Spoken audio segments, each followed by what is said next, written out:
Selamat bertemu saudara-saudara pemirsa yang kekasih dimanapun Anda berada pada saat ini.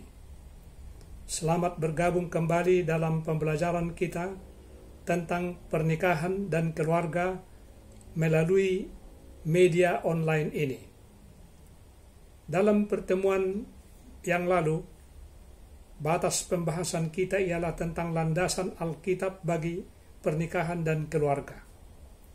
Kita telah menyebutkan bahwa hukum-hukum manusia bermanfaat, tetapi gagasan tentang pernikahan tidak berasal dari manusia, melainkan dari Tuhan Allah. Saat ini kita tiba pada bagian yang berikut. Rencana Allah untuk pernikahan ialah agar setiap laki-laki sepatutnya memiliki satu istri saja. Saudara pemirsa yang budiman, ada dua jenis pernikahan di dalam berbagai budaya. Pertama ialah monogami. Monogami adalah suatu pernikahan antara satu suami dan satu istri saja. Inilah yang disebutkan sebagai definisi daripada monogami. Jenis pernikahan kedua ialah poligami. Suatu pernikahan di mana ada lebih dari satu suami atau lebih dari satu istri. Inilah juga yang disebutkan sebagai definisi daripada poligami. Dalam perjanjian lama, Yakub menikahi Lea dan saudaranya Rachel. Anda bisa baca dalam Kejadian pasal 29 ayat 1 sampai dengan ayat 30. Namun keinginannya hanyalah menikahi Rahel.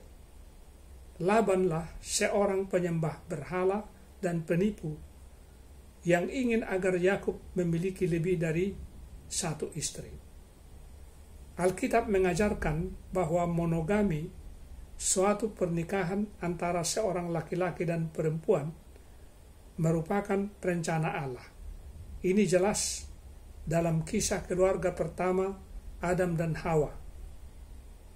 Kita bisa membacanya dan mempelajarinya di dalam Kejadian pasal 2 ayat 20 sampai dengan ayat 24. Alkitab berkata kepada kita, mari kita baca dalam Kejadian pasal 2 ayat 18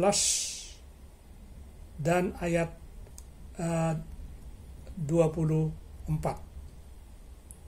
Di dalam ayat 18 dikatakan Tuhan Allah berfirman, tidak baik kalau manusia itu seorang diri saja. Aku akan menjadikan penolong baginya yang sepadan dengan dia. Kemudian dalam ayat 24 dikatakan, sebab itu seorang laki-laki akan meninggalkan ayahnya dan ibunya dan bersatu dengan istrinya, sehingga keduanya menjadi satu daging. Di sini tidak dikatakan penolong-penolong yang sepadan dengan dia atau bersatu dengan istri-istrinya. Rencana Allah adalah bahwa seorang laki-laki menikah dengan satu orang perempuan. Lamek, seorang pembunuh, merupakan laki-laki pertama di Alkitab yang mempunyai dua istri. Ini kita bisa temukan dalam Kejadian pasal 4 ayat 19 sampai dengan ayat 24. Kita melihat rencana Allah untuk seorang istri dalam hubungannya dengan Israel. Allah menghendaki agar Israel menjadi seperti seorang istri yang setia kepadanya atau kepada Allah.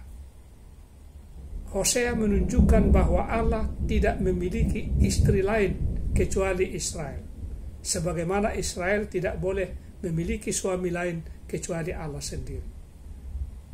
Saudara pemirsa yang budiman, raja-raja Israel dahulu kala kerap menikahi lebih dari satu istri. Perilaku kedagingan ini bertentangan dengan rencana dan hukum Allah yang diajarkan dalam Kejadian pasal 2 ayat 24 yang berbunyi, sebab itu seorang laki-laki akan meninggalkan ayahnya dan ibunya dan bersatu dengan istrinya, sehingga keduanya menjadi satu daging. Jadi poligami bertentangan dengan rencana dan hukum Allah ini. Sebenarnya banyak istri Salomo merupakan akar ketidaksetiaan Israel kepada Tuhan Allah. Mereka memimpin hati raja itu kepada penyembahan berhala. Kemudian bangsa itu segera mengikuti Salomo di jalan perzinaan spiritual ini. Rasul Paulus mendukung rencana Allah untuk satu istri, mendukung monogami. Di dalam 1 Timotius pasal 3 ayat 2 dan juga ayat 12. Dan juga dalam Titus pasal 1 ayat 6 bahwa seorang diaken harus menjadi suami dari satu istri.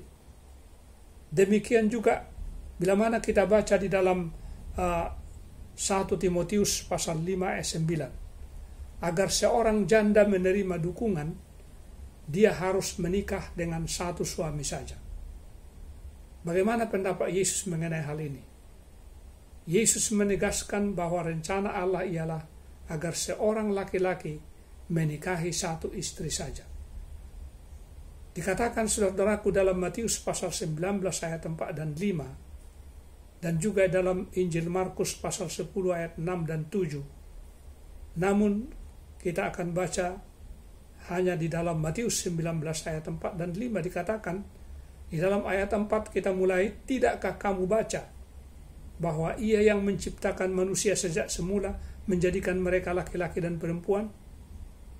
Selanjutnya dalam ayat 5 dikatakan, dan firman-Nya, sebab itu laki-laki akan meninggalkan ayah dan ibunya dan bersatu dengan istrinya, bukan istri-istri dikatakan di sini, sehingga keduanya itu menjadi satu daging. Demikian juga perjanjian baru mengajar kita bahwa Yesus akan menikahi satu mempelai wanita saja, yaitu gereja. Saudara pemirsa yang budiman, sampai sekian dulu renungan singkat pernikahan dan keluarga ini kami sampaikan. Lain kesempatan kita akan sambung kembali. Tuhan memberkati kita. Amin.